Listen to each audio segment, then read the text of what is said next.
Buenas noches, amigos de Rompe el Muro, el programa educativo de Radio Voz Andina Internacional. Es un gusto tenerlos con nosotros cada jueves en la noche, cada jueves a las 19:30 en un diálogo con la educación. En esta noche vamos a conversar de un tema amplio, quizás amplísimo, pero por ello mismo es una especie de introducción desde algunas aristas de este tema. Este tema es educación y diversidad. La educación, desde sus propuestas curriculares, tiende a homogenizar.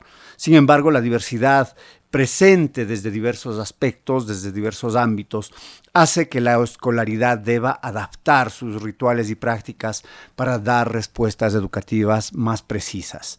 Este es un tema muy amplio, les decía, y en este programa toparemos aspectos relevantes para nuestra realidad, atinentes a la diversidad. Para ello conversamos esta noche con la doctora Macy's Carmenati acerca de estos temas que son una relación entre educación y diversidad desde el cuerpo y desde la etnicidad, así como la diversidad vista desde el feminismo en una investigación que ella realiza en la que se confronta el neoliberalismo desde esta perspectiva teórico-conceptual. ¿Quién es Macy's Carmenati, nuestra invitada de esta noche? Es doctora en filosofía por la Universidad de La Habana y doctora en estudios interdisciplinares de género por la Universidad Rey Juan Carlos de España. Es profesora titular de la Universidad Central del Ecuador, miembro del Grupo de Trabajo sobre Derechos Humanos de la Universidad Autónoma de México. Posee más de 30 publicaciones científicas, más otras de poesía, cuento infantil y crítica de arte. Tiene experiencia en edición y dirección editorial de libros y revistas científicas. Trabajó 9 años como periodista, presentadora y realizadora en prensa y televisión. Un gusto tener a Macy's con nosotros esta noche. Macy's, bienvenida. Directamente con el tema que dialogaremos en esta ocasión. Macy's, ¿qué es la diversidad? Conceptualmente, ¿cómo desde una perspectiva filosófica, la filosofía maneja conceptos? ¿Qué es la diversidad y qué relaciones hay entre la diversidad y la educación? Bueno, el concepto en sí se ha reinventado y reactivado mucho en los últimos años. Hay como una renovación de los estudios en torno a este tema, entre otras razones por la influencia que está teniendo en los marcos académicos la teoría queer, también el movimiento LGBT, que han logrado insertar muchas de sus demandas y reivindicaciones también al interior de los espacios educativos y académicos, ¿no? Entonces yo creo que la investigación científica en las últimas décadas se ha reinventado en torno a la idea de la diversidad. En términos generales, la diversidad es una forma de entender y pensar las transgresiones o las disidencias en relación a una norma. Se puede decir que esta es una manera de entenderlo a grosso modo, porque claro, hay una tradición de estudios en torno a la diversidad y de hecho también hay pugnas políticas, o sea, hay relacionamientos de poder que intentan absorber estas reivindicaciones y estas nuevas luchas. Que no son tan nuevas porque ya llevan varias décadas, ¿no? Pero bueno, digamos que todavía, incluso al interior de las academias, siguen siendo bastante novedosas. Yo creo que lo más importante de la diversidad va a pensarse desde una perspectiva que puede ser la de la filosofía moral, o sea, desde una perspectiva ética centrada en la libertad como práctica humana y pensar, lógicamente, la diversidad como lo contrario a la uniformidad.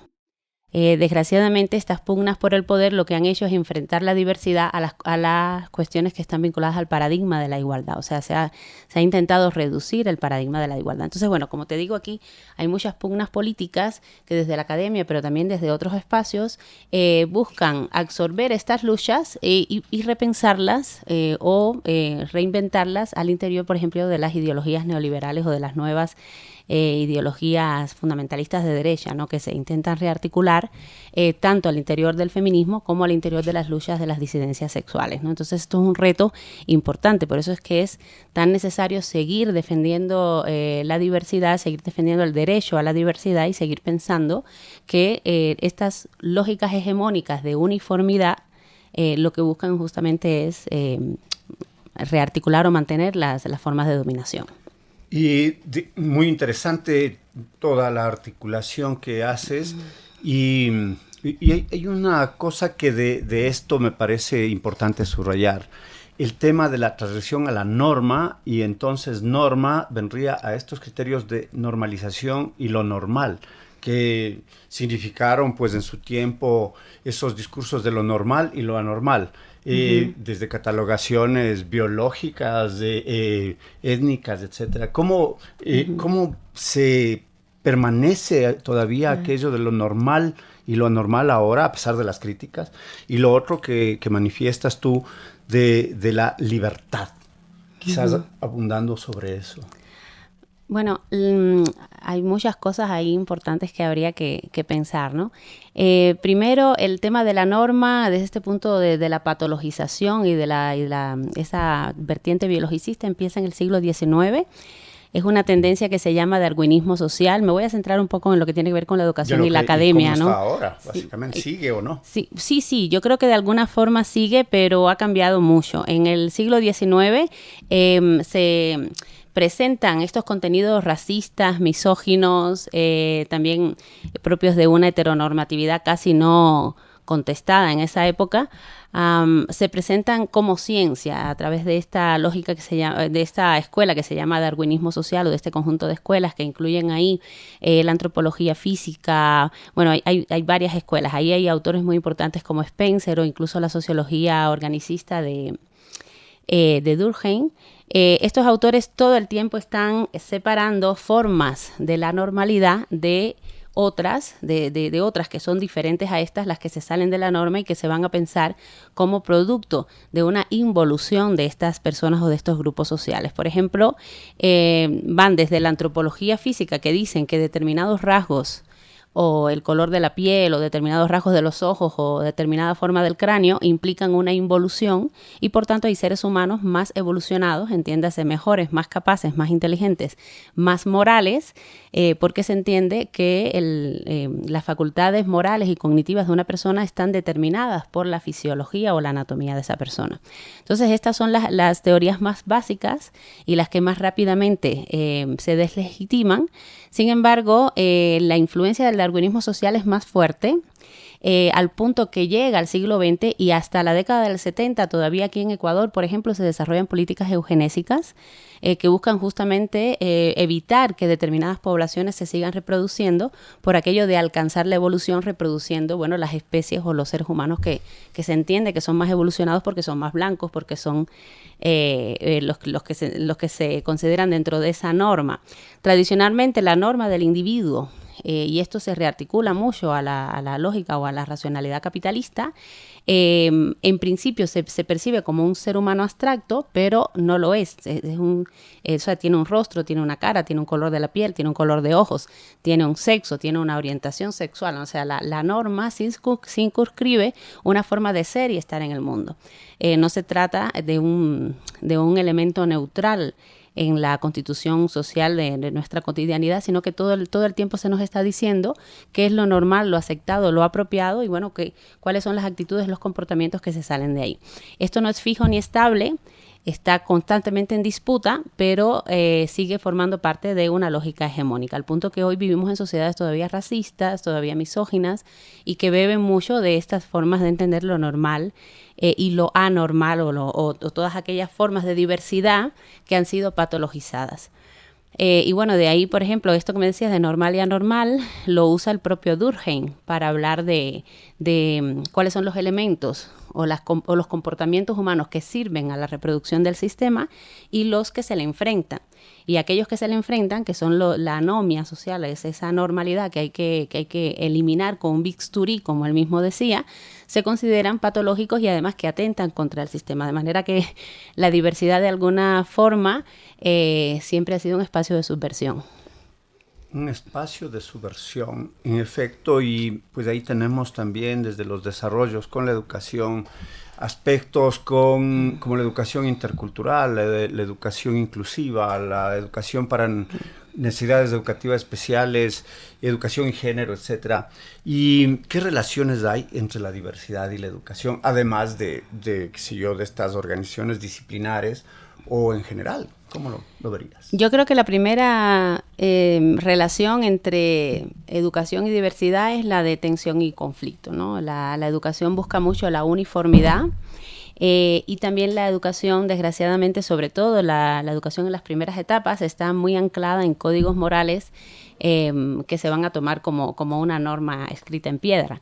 Entonces, revolucionar los espacios educativos, no solo reconociendo la diversidad, sino redistribuyendo los espacios, los valores y las oportunidades es vital, ¿no?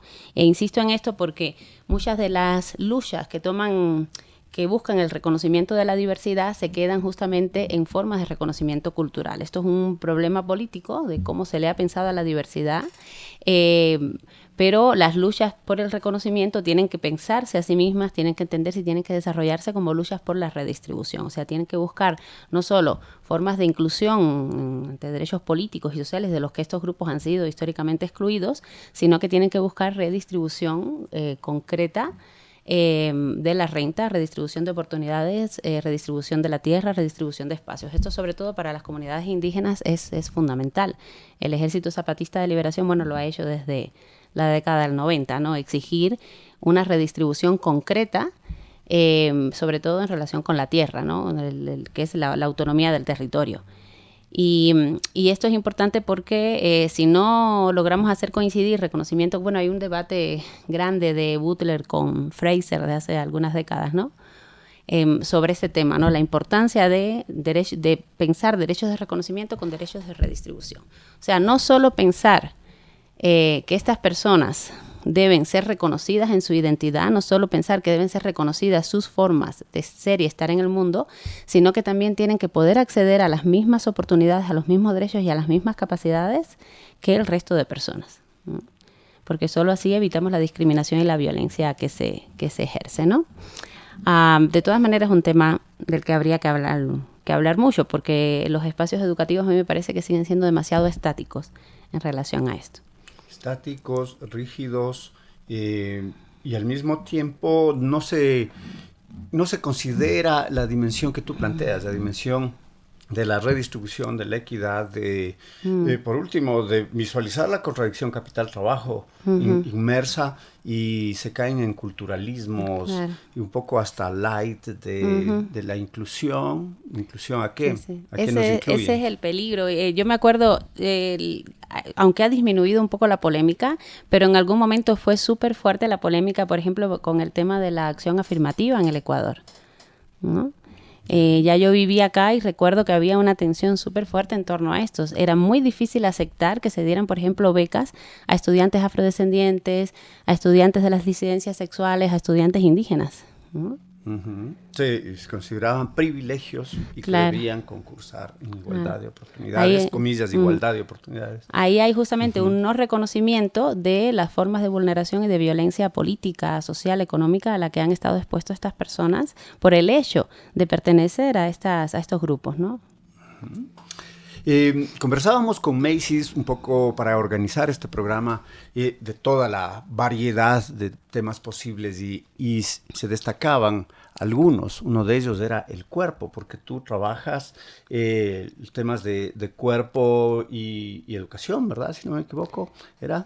¿No? Más o menos. Sí, y sin embargo, desde ahí hay muchas perspectivas de diversidad en la filosofía del cuerpo, ¿verdad? El cuerpo, sí, queridos amigos y amigas, ha tenido conceptualizaciones, ¿no? Desde las religiones, el cuerpo es mundo, demonio y carne. Es los tres enemigos del alma. Uno de ellos, carne, entendida como el cuerpo, que te invita a pecar.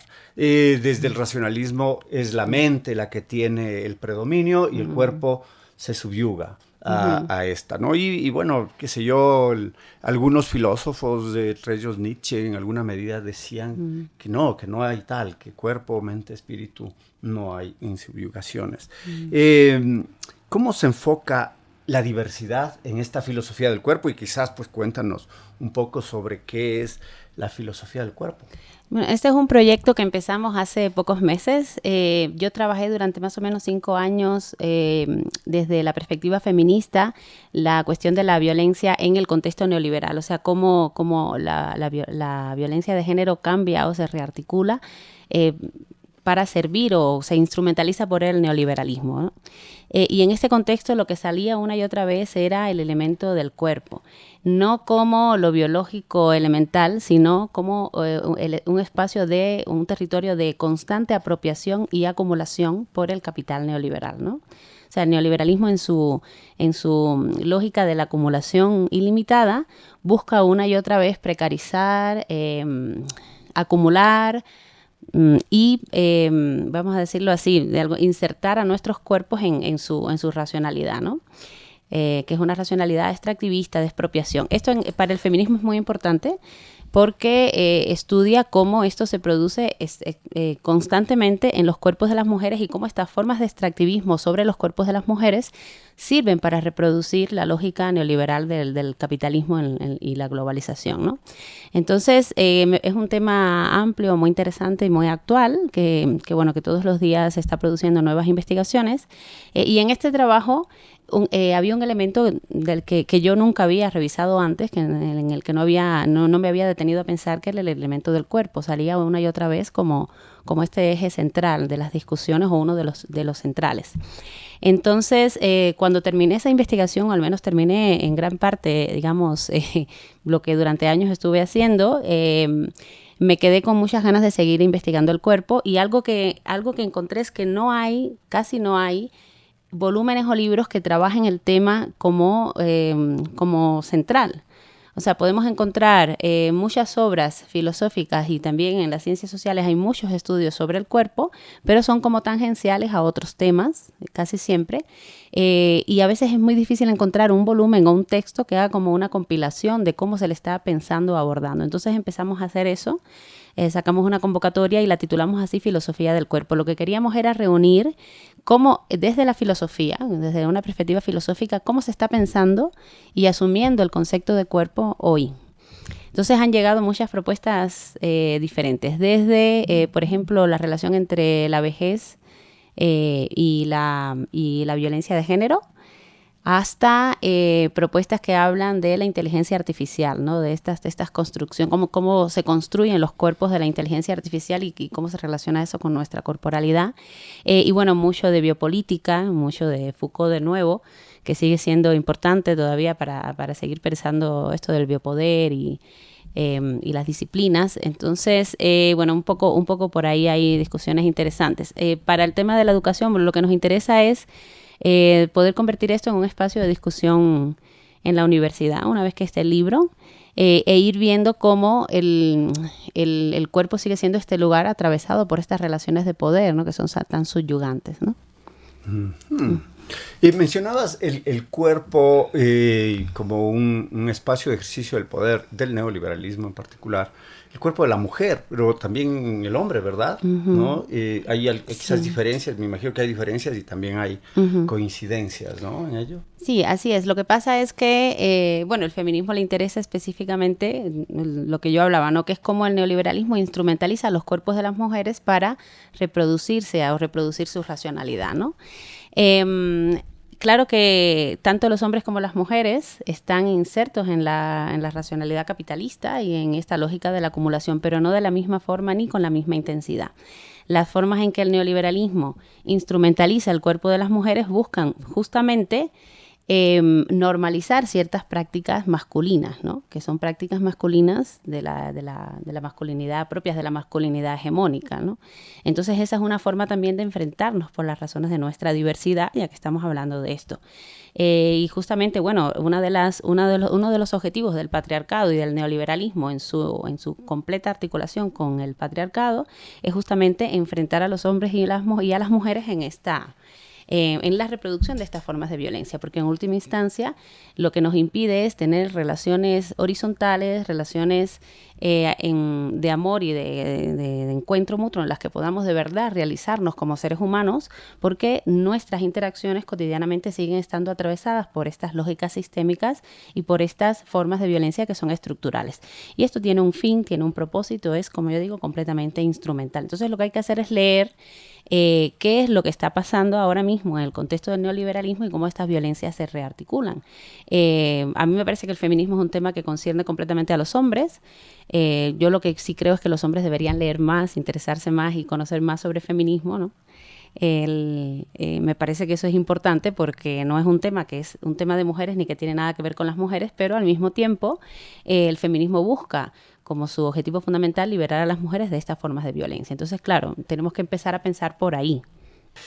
Bueno, un poco hay conceptos que quizás valdría subrayarlos para nuestros radioescuchas. ¿Qué es esto de biopolítica, biopoder? Quizás cuéntanos un poco más antes de ir hacia el siguiente tema. Ese es un tema tremendo, ¿no? El biopoder es un concepto que se ha trabajado sobre todo desde la perspectiva de Foucault. Bueno, hay autores que rastrean el concepto de biopolítica desde antes, ¿no? En su relación con, digamos, más terminológica. Foucault habla de la biopolítica para entender la racionalidad del poder en el capitalismo. Y entiende que esa racionalidad está encarnada en la corporalidad, en los cuerpos. Por ejemplo, él tiene un texto que habla sobre la medicalización de la vida. Y justamente lo que va a entender es cómo un sistema médico que habla de curar personas y que entiende ciertas formas de normalidad de la salud, se extiende y se convierte en algo que atraviesa las relaciones cotidianas. Se convierte hay un conjunto de términos de Foucault, no quisiera yo entrar a demorarme en esto, pero bueno, se convierte, digamos, en lo que él llama las disciplinas, ¿no? Entonces voy a poner un ejemplo, porque creo que es bueno usar ejemplos cuando no hay tiempo para explicar conceptualmente todo. Un ejemplo, por ejemplo, actualmente ahora, ya que veníamos hablando del tema de género, se confunde mucho la delgadez con la salud.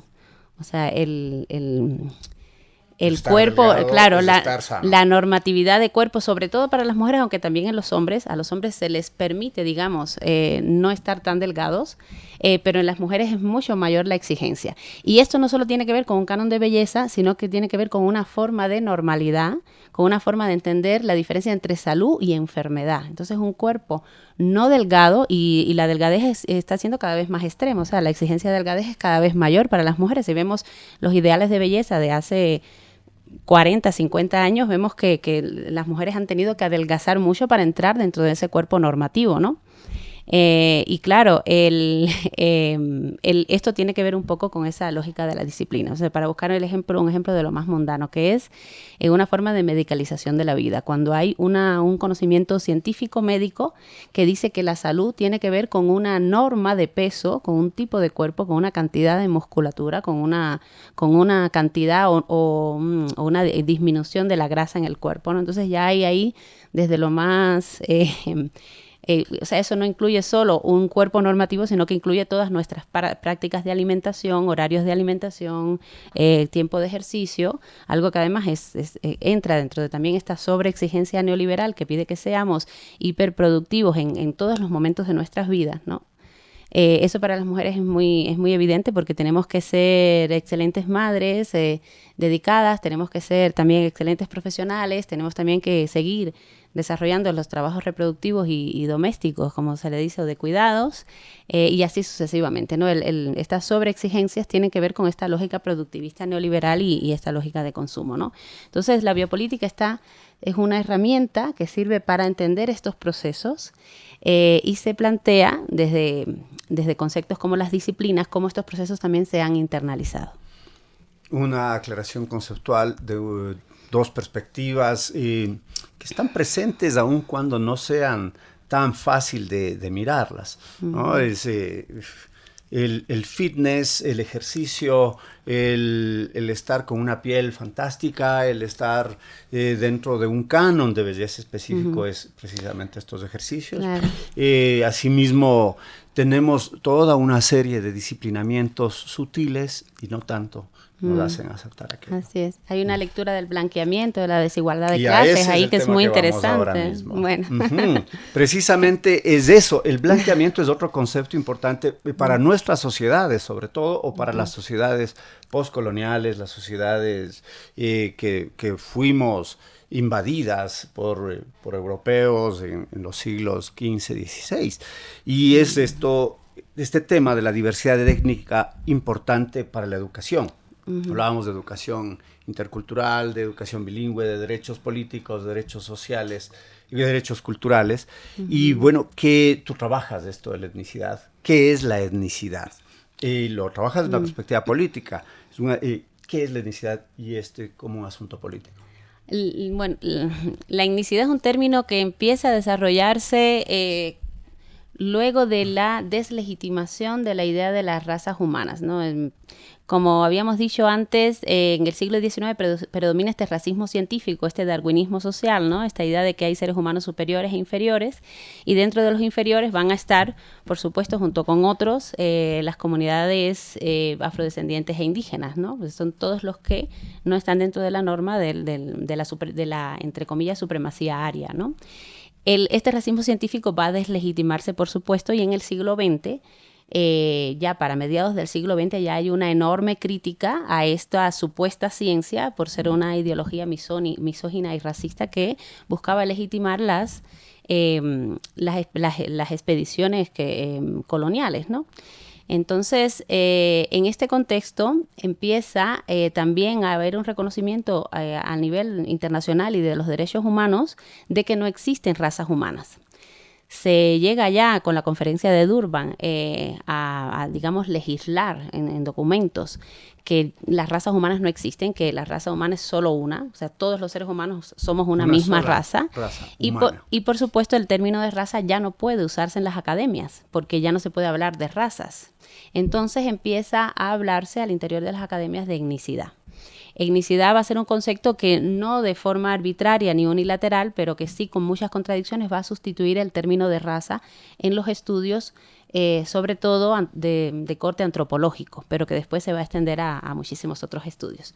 Y es un término que tiene una historia muy controversial, porque es un término que también va a formar parte de los movimientos sociales, de los movimientos indígenas que buscan o que luchan por reconocimientos y por reivindicaciones culturales, ¿no? Por el reconocimiento, por ejemplo, de su identidad, ¿no? Sin embargo, también es un término que empieza a desarrollarse en el contexto de desarrollo de la ideología neoliberal y también va a percibirse mucho desde lo que se conoce como el multiculturalismo. Aquí hay que diferenciar entre una perspectiva intercultural, que es una perspectiva de derechos y reconocimiento y de también respeto a la autonomía de estos pueblos, ¿no?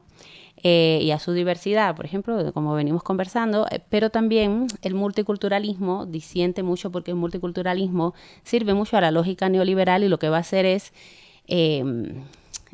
volver a entender el carácter étnico, la identidad de estos pueblos desde una condición, desde una determinación natural. O sea, va a pensar, por ejemplo, que los valores culturales de estos pueblos los tienen ellos no porque son seres humanos que han logrado producir todas estas formas de cultura, sino que ellos tienen estos valores culturales por su carácter étnico. O sea, que finalmente su comportamiento, sus ideas morales, sus conocimientos, sus aportes en cuanto a riqueza cultural, ¿no? Sus aportes culturales no son en cuanto...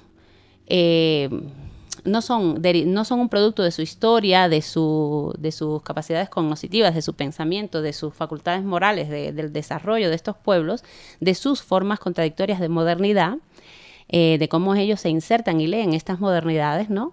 Sino que son el resultado de su condición étnica. Entonces van a hacer una lectura que es de nuevo una lectura racista, que es una lectura naturalista, determinista de la etnicidad. De manera que hay que tener mucho cuidado, mucho de lo que se lee y se publica sobre etnicidad y derechos culturales tiene un sesgo del multiculturalismo neoliberal, entonces hay que tener cuidado ahí porque además políticamente es muy perverso, ¿no? De otra manera, también hay unas reacciones muy interesantes y en los últimos años hay mucha producción, desde las teorías postcoloniales, de la narrativa anticolonial que surge en el Caribe a mediados del siglo XX. O sea, hay mucha producción, hay una lectura anticolonial ya muy armada, pero bueno, estos libros, como sabemos, son a veces más difíciles de conseguir. Entonces tenemos estudiantes que leen mucho más este multiculturalismo institucionalizado, por ejemplo, en ONGs y así, y leen muy poco a Frank Fanon o a Aimé Césaire, o leen muy poco sobre estas tradiciones anticoloniales, antirracistas, que ya sí han entendido el problema entre cultura y saber, entre poder y formas de reproducción cultural, ¿no? Y claro, y Aimé Césaire, Frantz Fanon, además son pensadores afrocaribeños que tradicionalmente pues no ha habido unos desarrollos hacia los pensadores afro, a los pensadores indígenas, sino pensadores blancos, mestizos, ¿no? En ese sentido, ¿cómo enfocar la etnicidad, la diversidad étnica, la etnicidad política dentro del proceso educativo, dentro de las escuelas primarias, dentro del colegio, dentro de la misma universidad? Somos docentes universitarios y vemos cómo la colonialidad y el racismo se permea en actitudes cotidianas. Las tenemos todos, lastimosamente, ¿no? De una u otra manera. ¿Cómo hacerlo? ¿Cómo va? Bueno, sí, el racismo está internalizado, está normalizado socialmente, ¿no? Es algo que cotidianamente tenemos que enfrentar. Yo creo que es un reto muy grande para nuestras escuelas, primero porque hay una división entre enseñanza privada y pública, y esto es letal. La enseñanza privada entra en conflictos de intereses, porque finalmente tiene que tener contentos a los que pagan. Y en cambio necesitamos un Estado que haya fortalecido políticas públicas educativas para tener una enseñanza pública lo suficientemente abierta y de calidad, de manera que no se siga entendiendo que público es malo, que es una gratuidad, sino que este es un derecho de todos los ciudadanos y ciudadanas, de tener una enseñanza de calidad que sea pública y gratuita y universal, de acceso universal. Entonces, el problema empieza por ahí. Y luego hay otro problema que yo creo que tiene que ver con las historias de nuestros pueblos del sur, y que pasa por ejemplo, las contradicciones o las tensiones que todavía hay para asumir y entender la interculturalidad. Por ejemplo, yo a mis estudiantes en el curso de etnicidad y política siempre les hago una pregunta, siempre les digo, bueno, ¿cuáles son las universidades interculturales del Ecuador? Y ellos rápidamente me dicen la Mauta Iguasi. Y yo les digo, bueno, pero aquí no hay estudiantes indígenas. En la Universidad Central, muy pocos, para mi gusto. Yo creo que debería haber más, pero hay estudiantes indígenas, hay estudiantes afrodescendientes, hay estudiantes montubios, hay estudiantes de muchos grupos o sea, es muy diversa, ¿no? La planta estudiantil de la Universidad Central. Entonces yo me pregunto, bueno, si todas las universidades ecuatorianas, siendo este país un país plurinacional, no deberían ser interculturales. Eso no quiere decir que no exista un lugar tan importante, me parece, como la Mauta Iguasi, que puede además producir un pensamiento desde la interculturalidad urgente, necesario, ¿no? Para nuestras academias, para el país. Pero todas nuestras universidades deberían estar orgullosas de ser universidades que reconozcan esa diversidad, porque el pueblo ecuatoriano es diverso. Entonces, ¿qué es lo que pasa cuando tenemos tan pocos estudiantes de estos grupos afrodescendientes e indígenas en nuestras universidades públicas? Algo está sucediendo ahí que tenemos que poder resolver o al menos entender. Entonces, por ahí pasa un poco el reto de la educación. Hay que empezar por entender que no hay un acceso universal a estos espacios, ¿no? Y de esa forma podemos verlo como un espejo de otros espacios sociales donde también aún sigue manteniéndose un acceso desigual. Perdón. La cosa también no pasaría porque no hay una dimensión intercultural en sí, real en las universidades, sino que seguimos desde el discurso multicultural. Muy bien, tú eres indígena, qué bueno, bienvenido, pero tú te sientas allá y yo me siento acá. No hay, eso es multiculturalismo, ¿no? O sea, cada uno en su espacio, cada uno en lo suyo. Y quizás no se logran o no logra la educación generar estos diálogos profundos y estos interaprendizajes, ¿no? Totalmente. O el blanqueamiento también, que ha ocurrido parte de las identidades de frontera, ¿no? Indígenas, afroecuatorianos, indígenas sobre todo, que dicen, me hago mestizo porque sé que me va a ir mejor si es que actúo y me desenvuelvo como un mestizo, ¿no? Para poder acceder a diferentes espacios. Sí, totalmente de acuerdo. Claro, el multiculturalismo lo que busca en última instancia es enfrentarnos por las razones de nuestra diversidad, decirnos no somos iguales. Es una lectura completamente reduccionista y cómplice del paradigma de la igualdad, porque el paradigma de la igualdad, que es propio de las revoluciones modernas, o sea, es uno de los procesos de autoconciencia humana que da el traste con el feudalismo, lo que busca es justamente acabar, destruir las relaciones de trascendencia, es decir, destruir las formas de casta, ¿no? Destruir las relaciones basadas en la casta. Entonces, claro, el paradigma de la igualdad no dice que somos iguales, lo que dice es que nuestras vidas tienen igual valor, que es muy diferente. Justamente porque somos diferentes. O sea, el paradigma de la igualdad lo que busca es hacer entender que más allá de nuestras diferencias, en tanto somos seres humanos, nuestras vidas poseen igual valor. Y esto es muy importante, es uno de los grandes logros de la autoconciencia humana en contexto de las revoluciones burguesas modernas, ¿no? Que después haya sido, bueno, ya sabemos, este proyecto inacabado de la modernidad, ¿no? La lógica del capitalismo, lo que hemos estado hablando aquí, pero de todas maneras hay que poder leer cómo el paradigma de la diferencia, que es el paradigma del multiculturalismo, viene a sustituir la lógica de la igualdad y a decirnos, no somos iguales, que es no somos lo mismo, algo que no tiene nada que ver con lo que el paradigma de la igualdad había sido o pretendía ser. No somos, pero en la medida en que no somos iguales, de que somos diferentes y de que es esta diferencia lo que nos constituye, porque es lo que define nuestra identidad, por tanto tenemos diferentes intereses. Y finalmente esto busca diluir el sujeto político. O sea, no hay algo como luchas obreras y campesinas en las que podamos pensar a un sujeto político indígena. Entonces, es completamente cómplice. Es completamente cómplice porque nos enfrenta por las razones de nuestra diversidad. Y claro, y bueno, para cerrar un poco el tema, yo estoy completamente de acuerdo. Esta lógica multiculturalista predomina todavía mucho. Creo que es algo que tenemos que poder enfrentar porque seguimos pensando que estas diferencias tienen que dejar a cada uno en su lugar. Hay un autor que se llama Peter Waite que dice que la etnicidad se centra en la categoría de lugar. No tanto en la cuestión de las diferencias culturales como parece ser, sino en la categoría de lugar, que es todo el mundo en su lugar, todo el mundo en su origen, y termina produciendo uno en su sitio, ¿no? Cada uno en su sitio. Una estructura de castas. Claro, eso es una estructura de castas. Acá y yo acá. Así es, y termina produciendo lo que le llama una topografía moral. No una topografía, sino una topografía moral. Es decir, las vidas que están ubicadas en diferentes lugares, que son jerárquicos, tienen diferente valor. Y hay un autor que se llama Immanuel Wallerstein, muy, muy importante, que dice que él entiende el racismo, lo entiende como la etnificación de la clase obrera. Es decir, hay aquí una estrategia que lo que busca es disminuir todas nuestras vidas, unas más que otras, unas de formas más violentas que otras, para en última instancia pagarnos muy poco, reconocer muy poco el valor de nuestros trabajos, sobre todo de aquellos trabajos menos reconocidos socialmente, que son a veces los más necesarios, como la producción, por ejemplo, de alimentos, lo vimos en la pandemia, y al hacer eso, entonces, permitir que el capitalismo pueda acumular plusvalía, porque si nos pagaran lo que de verdad deberíamos cobrar,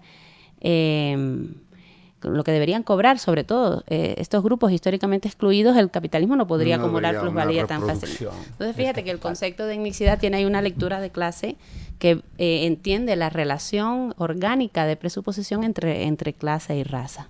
Estamos en Rompe el Muro, el programa educativo de los jueves por radio Voz Andina Internacional. Conversamos esta noche sobre educación y diversidad con la doctora Macy's Carmenati, docente de la Universidad Central y que ha realizado diversas investigaciones entre etnicidad y política, entre feminismo, neoliberalismo.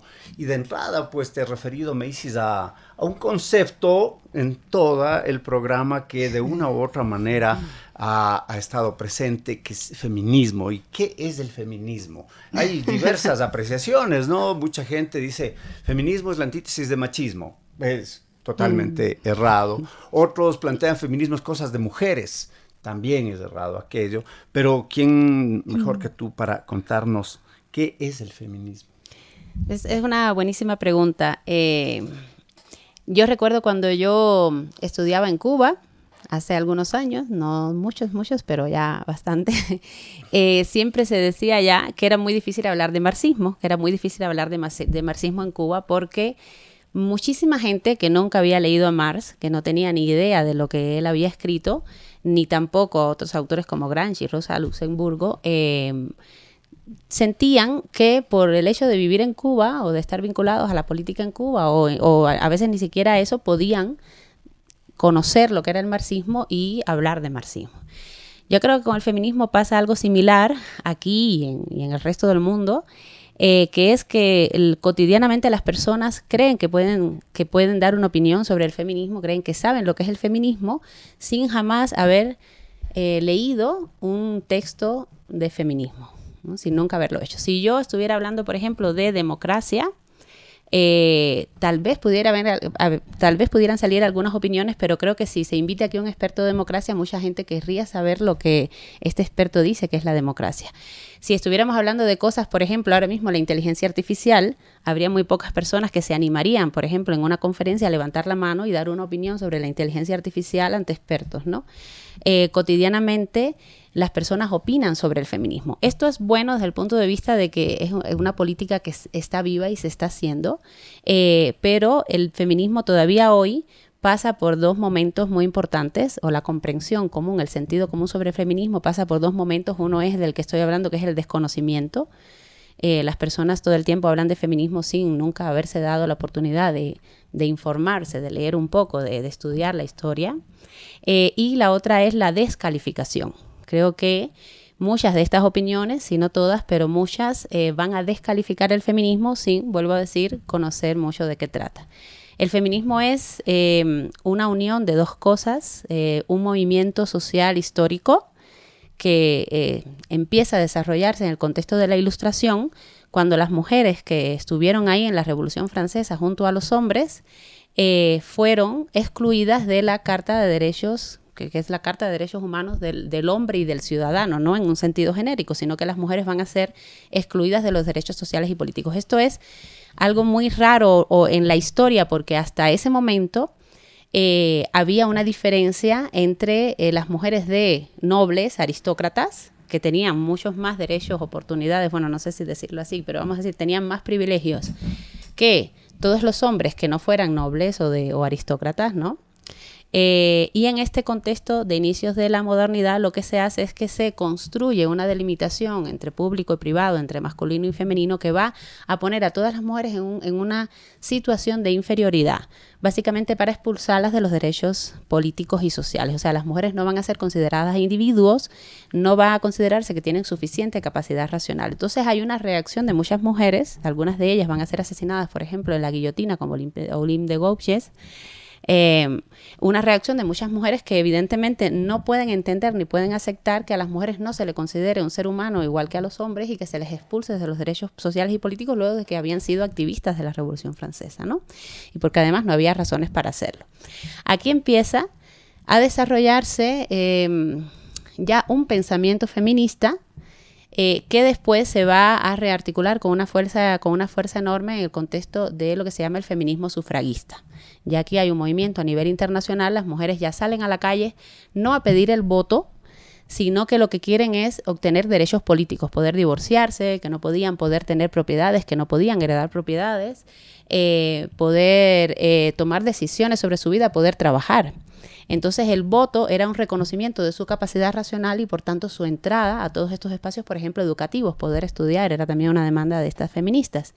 Y yo quiero insistir en esto porque mucho de lo que las mujeres podemos hacer hoy, las hijas, las hermanas, las madres y las tías de nuestros oyentes y nuestras oyentes, lo podemos hacer gracias a la historia del feminismo. Nos ha permitido tomar todas estas decisiones y liberarnos de todas estas formas de violencia a las que estaban conferidas las vidas de las mujeres en el pasado, ¿no? Y bueno, otra cosa del feminismo es que se piensa mucho, se dice mucho que el feminismo, bueno, tiene que ver con estos contextos, pero que hoy como una mujer ya puede divorciarse, ya no tiene por qué haber feminismo, ¿no? Que ya es una cosa del pasado. Eso también demuestra el enorme grado de desconocimiento en nuestros países donde todavía, por ejemplo, los índices de feminicidio son altísimos, ¿no? Entonces estamos hablando de una realidad que es muy controversial porque todavía hay mucha reticencia a aceptar esta forma de desigualdad, ¿no? Entonces el feminismo es eso, es la unión entre la teoría feminista, esta teoría que busca pensar las formas de violencia y desigualdad que padecemos las mujeres o han padecido las mujeres a través de la historia, entendiendo que hoy no son las mismas que antes, que cambian en los contextos y en los momentos históricos también, tratando de leer estas formas de desigualdad y por tanto el feminismo es en estricto sentido un movimiento social, pero es también una teoría democrática, porque el feminismo, al democratizar la vida de la mitad de la humanidad, produce sociedades más democráticas para todas las personas. Yo creo que el feminismo también ha liberado de muchas maneras a los hombres y hoy tenemos, por supuesto, masculinidades o nuevas masculinidades que han logrado relacionarse mucho mejor, producir mejores relaciones con las mujeres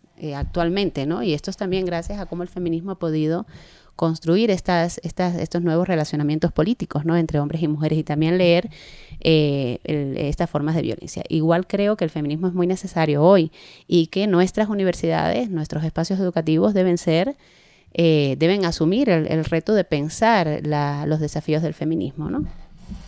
Y sí, hay diversas apreciaciones, ¿no?, del feminismo. Por ejemplo, Alexandra Kollontai, desde una perspectiva en la naciente Unión Soviética, enfocaba más hacia procesos, otra vez, de la relación capital-trabajo y de una vinculación hombre y mujer, pues, a un nivel de equidades, ¿no? En tanto que también Simone de Beauvoir plantea temas y cuestiona las mujeres de un estatus social con sus capacidades feministas de ejercicio, mientras tienen empleadas en su casa, mientras salen a manifestarse, dice ella, pues están empleadas, generalmente oscuras, generalmente migrantes trabajando para ellas, ¿no? Y Angela Davis, etcétera.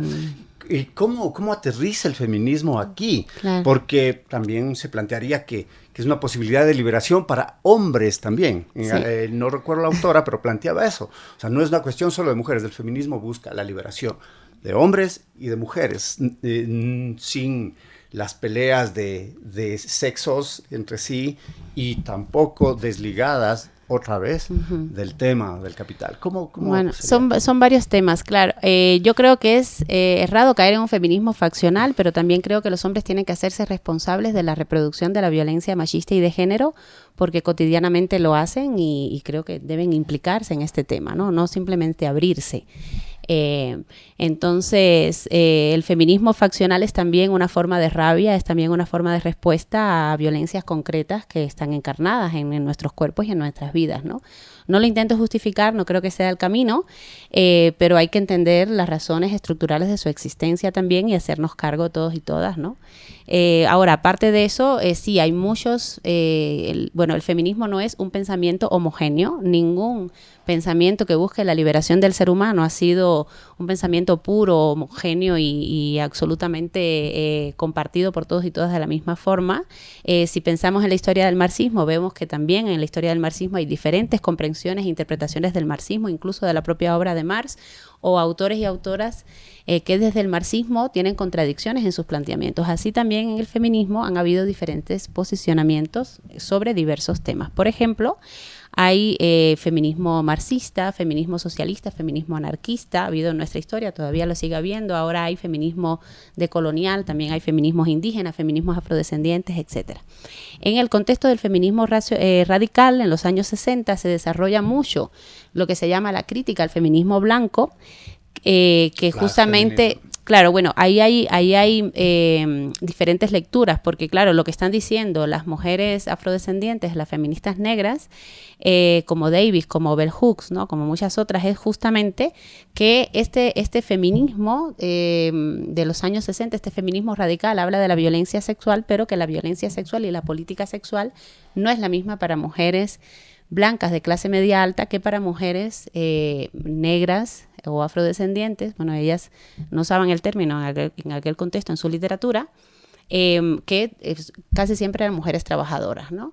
Entonces, claro, esto es muy importante y esto es producto, estas contradicciones son las que han mantenido al feminismo vivo y han hecho que desarrollara tanto la profundidad de sus conceptos hasta la actualidad. Hoy el feminismo no solo es una lucha por la liberación de las mujeres, sino que es abiertamente anticapitalista, abiertamente antirracista y además el feminismo es hoy probablemente una de las teorías que con más éxito ha logrado unirse a las luchas por o en contra del cambio climático, ¿no? De la destrucción ecológica del planeta, ¿no? De nuestros sistemas, de nuestro medio ambiente. Entonces, yo creo que hay que reconocer eso, no solo el que hay contradicciones a su interior, porque claro que las hay, como adentro de cualquier sistema de pensamiento o línea de pensamiento, pero sí creo que ha tenido mucha capacidad para no solo superar, sino dar algunas respuestas a esas contradicciones. Aún así, yo creo que los peligros más grandes que tiene el feminismo hoy, si me permiten dar mi opinión, ¿no? Porque seguramente habrá muchas otras personas que no estén de acuerdo, yo creo que un peligro muy grande que tiene el feminismo es, primero, el avance, la rapidez de esta lógica de acumulación neoliberal que nos está dejando sin tiempo porque la depredación y el deterioro del planeta es tal que no sabemos si vamos a poder sostener nuestros espacios y las formas de reproducción de nuestras vidas y de nuestros cuerpos colectivos en el futuro, ¿no? El cambio climático nos está diciendo que cada vez hay menos tiempo para esa transformación social a la que aspiramos. Y luego otro problema importante del feminismo hoy es lo que se conoce como el posfeminismo, que es una ideología neoliberal que entiende el feminismo como mujeres que se empoderan a través de su cuerpo, etcétera, ¿no? O sea, yo amo mi cuerpo, me hago estas fotos o me empodero bailando reggaetón y que eso está muy bien, me parece muy bien que lo haga todo quien quiera, ¿no? Pero hay que poder distinguir las cosas que yo hago para sentirme bien, o sea, es decir, hay que poder entender la diferencia entre sentirse con poder y efectivamente tenerlo. Y hay que poder distinguir la diferencia entre una dinámica subjetiva a través de la cual yo me siento con más poder y bueno, qué bueno, ¿no? Qué bueno que las mujeres sobre todo puedan hacer eso. Y luchas colectivas. Luchas colectivas que, como digo, son anticapitalistas, antirracistas, que son luchas, por supuesto, antipatriarcales y que son luchas que buscan romper con estas formas de desarrollo que terminan deteriorando los propios ecosistemas que necesitamos para la reproducción de nuestras vidas, ¿no? Este posfeminismo así, de ese corte light, de ese corte líquido, usando el término de Bauman, que deja atrás las contradicciones, incluso ambientales, las contradicciones, sino es más bien muy individualista, ¿no? Y quizás, pero también dentro desde la otra perspectiva, desde la perspectiva no posfeminista, sino feminista, pueden caerse en culturalismos que tienden también a ser desligados de las problemáticas. Es que tiene que ver con el mismo contexto de desarrollo de la ideología neoliberal, es este contexto que empieza, tiene mucha más fuerza, sobre todo desde la década de los 90, pero empieza, ¿no? Desde el neoliberalismo como ideología existe desde los años 40 del siglo pasado, pero a partir de la década del 70 empieza a ser un proyecto político que va a implementarse en casi todos nuestros países, cada vez más y cada vez con más fuerza, ¿no? Y claro, tiene que ver con lo mismo. El neoliberalismo busca enfrentar a las mujeres por las razones de nuestra diversidad y también por eso es que hay una lectura de que puede haber un enfrentamiento entre estos diversos feminismos cuando debería haber un sujeto político que logre poner en diálogo esas diferencias, ¿no? Porque al final hay algo, yo creo en algo que es el colectivo de las mujeres. Y si bien no todas padecemos la violencia de la misma forma y con la misma intensidad, todas podemos constituir o pensar en formas de transformación social que vayan a destruir el patriarcado, que es a fin de cuentas un enemigo común, ¿no? Entonces, el neoliberalismo busca hacer eso y lo hace justamente de la misma forma que lo hace con el tema de la etnicidad o el multiculturalismo, que es, por ejemplo, sustituyendo los derechos por los deseos, o sea, con las luchas por la identidad. Entonces es esta división al interior del feminismo entre grupos o posturas. Por ejemplo, yo soy mujer migrante, entonces yo debo luchar por las mujeres migrantes. Yo no debo luchar por las mujeres afrodescendientes porque a fin de cuentas no soy una mujer afrodescendiente. Sus intereses, sus identidades y las mías son diferentes. Somos diferentes. De manera que tenemos diferentes intereses, diferentes demandas. Y eso parece un muro que nos impide formar parte de una misma lucha, ¿no? Y eso está en la lectura, que es a fin de cuentas la reducción de estas luchas por derechos colectivos a las luchas por identidades. Es decir, a nuestras identidades significa también en su mayor reducción a nuestros deseos. Es ahí donde empieza a decirse, bueno, yo me empodero bailando reggaetón. Y eso parece un problema, una polémica dentro del feminismo, que no tiene por qué serlo. O sea, una cosa es que tú te empoderes bailando reggaetón o comiendo, haciendo la dieta keto, y otra cosa muy diferente es que tengamos, por ejemplo, que revisar la brecha laboral que hay en Ecuador, por ejemplo, para las mujeres montubias, ¿no? Que es que esto es algo la deserción escolar, que la deserción escolar. Entonces nos tiene que poder interesar y podemos hablar de eso, aunque yo me empodere haciendo una cosa diferente a la que haces tú para sentirte mejor, para sentirte con más poder, para sentirte más libre, ¿no? Tenemos que poder separar nuestras subjetividades y nuestras identidades personales o de grupo de una lucha colectiva e histórica. Interesantes apreciaciones diversas, queridos amigos, queridas amigas, sobre un tema actual, sin duda, muy actual, diversas perspectivas, diversas visiones que nos da Macy's también de comillas, desviaciones, como hace el sistema, como hace el poder para apropiarse, ¿no? El multiculturalismo, el posfeminismo, el desarrollo sostenible en otros temas.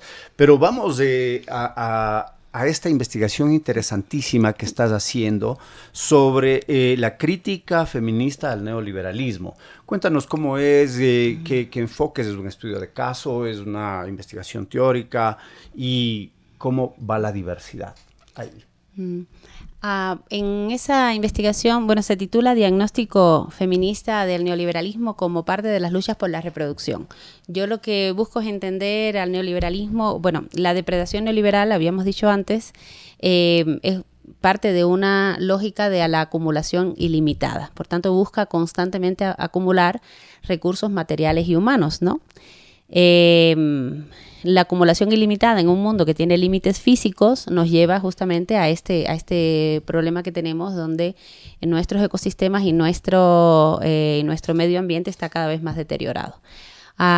Por tanto, yo lo que hago en esa investigación es desarrollar el concepto de luchas por la reproducción. Yo creo que el neoliberalismo es parte de un proceso de reestructuración capitalista que tiene que ver con las luchas por la reproducción. La reproducción no solo en el sentido biológico. Reproducción es un concepto que en su sentido amplio nos lleva a entender no solo la reproducción biológica de un ser humano, que lleva además un conjunto de el desarrollo de un trabajo cultural y social y político, sino la reproducción en un sentido amplio como la reproducción de nuestros cuerpos políticos, la reproducción de nuestras comunidades, la reproducción de valores, la reproducción de ideas. Por tanto, este concepto implica que las luchas por la reproducción es un espacio en constante tensión y conflicto en un mundo donde el ecosistema está cada vez más deteriorado y estamos al borde de un colapso ecológico, ¿no? Entonces yo intento leer desde el feminismo cómo se puede pensar o definir el neoliberalismo así. Y creo que el feminismo da claves muy interesantes. Primero porque tiene una larga tradición de pensamiento en torno al concepto de reproducción y luego porque en su postura anticapitalista y antineoliberal ha podido visibilizar prácticas propiamente neoliberales que se ejercen sobre los cuerpos o sobre las vidas de las mujeres y que son muy importantes para la reproducción de la racionalidad del propio neoliberalismo, ¿no? Entonces yo analizo algunos casos ahí. No casos de estudio, porque es una investigación desde la filosofía, analizo algunos fenómenos concretos que me sirven a mí para estas discusiones. Uno es el de los vientres de alquiler, como una forma de extractivismo que sirve para justificar el extractivismo de cualquier cosa. Porque claro, si vivimos en un mundo donde resulta normal que una mujer se reduzca a un vientre que lleva el hijo de otra persona y se atrape en un contrato que incluso dice que debe comer y que no. Hay lecturas biopolíticas muy interesantes también de este fenómeno. Durante tantos meses y que después esa mujer no pueda reconocerse como la madre de esa criatura que lleva 9 meses en su vientre, porque hay una cuestión ahí. Una transacción económica, ¿no? Entonces, esa cuestión de que es posible extraer a un niño de un vientre y extraer a un vientre de una persona durante 9 meses, que tú pierdas una parte de tu cuerpo, que eso sea una lógica extractivista aceptada socialmente, nos lleva a una sociedad donde es posible extraer cualquier cosa. y acumular cualquier cosa, ¿no? Entonces, en algún momento pudieran ser nuestros hígados, ¿no? Los que pueden entrar en una transacción, ya, pero legalmente, bueno, es que ya, digamos, en el mercado legal. El hígado no, porque es uno, sí. Pues los riñones sí. Pero podrá ser cada vez más normal, ¿no? Y luego hay otros casos, el de la prostitución. La prostitución ha cambiado mucho en el contexto del neoliberalismo. Ahora vemos, por ejemplo, que hay en lugares donde ha sido legalizada, hay incluso cartas como un menú donde tú puedes, por ejemplo, defecar sobre una mujer, orinar sobre una mujer o simplemente insultarla, ¿no? Y todo tiene diferentes precios. Y esto nos habla también de un proceso de deshumanización muy vinculado a la mercantilización de los cuerpos y de las vidas, ¿no? Entonces, sobre estos hay otros casos, ¿no? Que también están en la investigación. Voy a mencionar solo esos dos. Yo lo que busco es justamente interpretar aquí, leer aquí claves que se están expresando y traduciendo en nuestra cotidianidad, que se están normalizando todos los días con más fuerza, pero que tienen su vertiente más extrema en estas expresiones, y que justamente en estos cuerpos de las mujeres que tradicionalmente han sido lo que Rita Segato llama cuerpo-territorio, ¿no? Un territorio donde se construyen las formas de moralidad, las formas de los relacionamientos políticos, ¿no?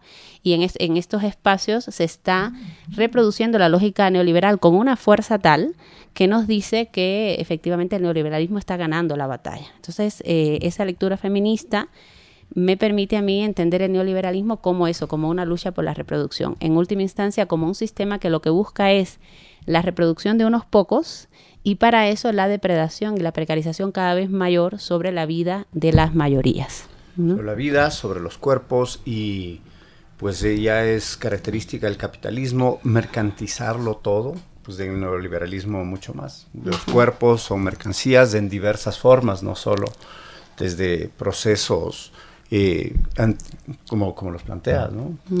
Interesantísima reflexión, interesantísima investigación, que sin duda saldrá a la luz pronto.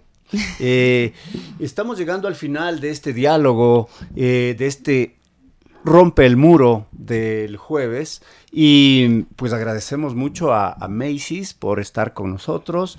Les agradecemos a ustedes por acompañarnos cada jueves en estos diálogos en Radio Voz Andina Internacional. Gracias, por supuesto, a Tito Chela, que desde los controles, desde la edición, apoya nuestro trabajo. Y antes de cerrar, ¿quieres decir algo más? No, muy agradecida por el espacio, y bueno, creo que son temas tan amplios, ¿no? Que sí vale la pena seguir pensando y leyendo e investigando, ¿no? Investigando, por supuesto que sí. Nos vemos el siguiente jueves. Soy Alexis Oviedo. Salud y alegría. Buenas noches.